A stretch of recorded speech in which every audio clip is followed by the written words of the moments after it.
धुळे शहरासह जिल्ह्यातलं तापमान दिवसेंदिवस वाढत आहे. सूर्य आग ओकत आहे. अशातच उन्हापासून दिलासा मिळावा याकरिता नागरिकांनी थंडगार शीतपेयांसह ऊसाच्या रसाकडे नागरिकांनी पावलं वळवली आहे.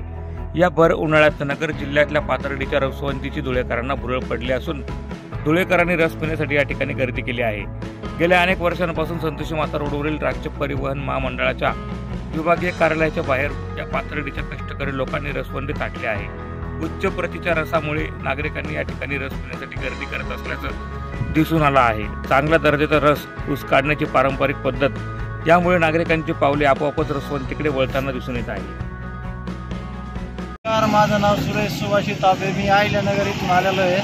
मी जवळजवळ इथं आता 18 वर्षापासून इथं आहे.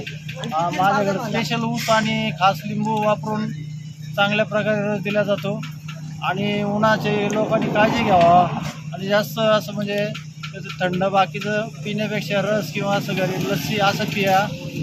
पेप्सी थम्सअप कोकाला हे काही कुणी पिऊ नका बुवा. बस थंड पिल्यानंतर लगेच असं उन्हामध्ये जास्त फिरू नये.